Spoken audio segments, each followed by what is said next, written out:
Hey Metahunt, it's Miss Harris, and I'm here to talk about seashells. Have you ever seen a seashell? Seashells come from animals that live in the ocean. If you've ever gone to the beach, you've probably found all different types of shells in the sand. Have you ever wondered where they come from? There are lots of different ocean animals that have shells. This is a picture of a bucket full of common cockles. That's one type of animal that has a shell. People like to eat these. Many people like to eat clams too, so sometimes you see clam shells at the beach. These particular clams are called little neck clams, and you can find them here in New England where we live. Some clams can be very big. This is a giant clam. Now, this picture was taken under the water. You can see the person is wearing special gear so that they can swim and be underwater for a long time. It's called a scuba diver. And so, this scuba diver has found a giant clam. It looks like it's almost as big as that person. Some shells come from sea snails. This particular sea snail is called a conch. Some people like to eat these too. You've probably seen conch shells. They can be really small and they can be really big. Have you ever found a conch shell? A lot of people really like to decorate their homes using conch shells because they're so pretty. They have the spiral on the top and they have an inside, it's usually different colors. And some people say that if you hold a conch shell up to your ear, like if you pretend that you're talking on the phone, you can hear the sound of the ocean inside of the conch shell, which is pretty cool. Other people know how to use a conch shell and blow on it like a horn, and they can make a really loud sound, which is also really cool. So, another type of sea snail is called a cowrie. So, this is a picture of a cowrie. They can come in all different colors.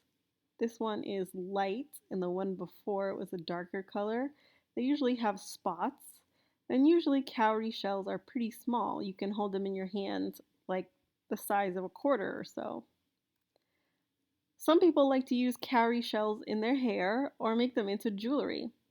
I think it looks so pretty.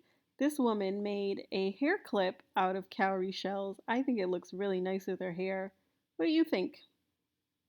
I've also seen people put their cowrie shells on the end of their braids or on the end of their locks.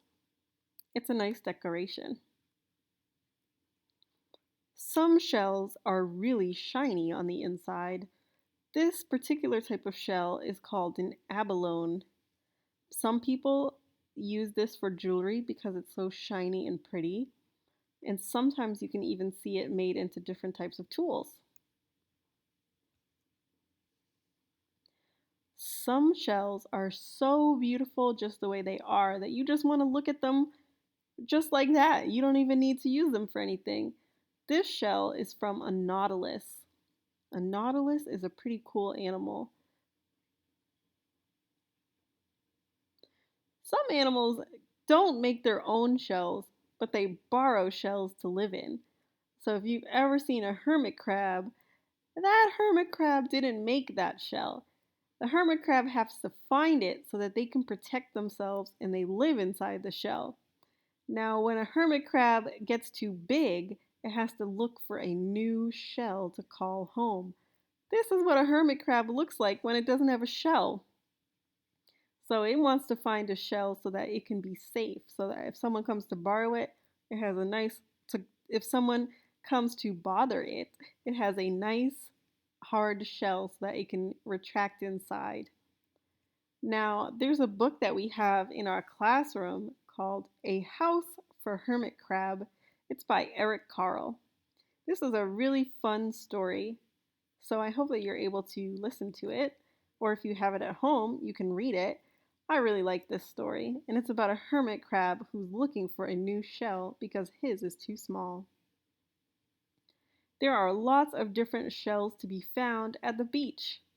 And depending on what beach you go to, you might find different kinds of shells. Now, this picture is a picture of a beach in Quincy, and you can see all the buildings in Boston on the edge of the picture. So, you're going to find different shells on our beaches than if you were to go to California, or you're going to find different shells in California than you would find if you went to Jamaica. So, there are all different shells on all different beaches, which is pretty cool if you ask me. Do you have any shells from times that you've gone to the beach? Or any shell jewelry? Do you have any books that might have shells in it, like the Eric Carle book, A House for Hermit Crab? We would love to see your shell collection. Thanks very much for watching the video. If you have any questions about shells, definitely ask your teacher, and I hope you have an awesome day.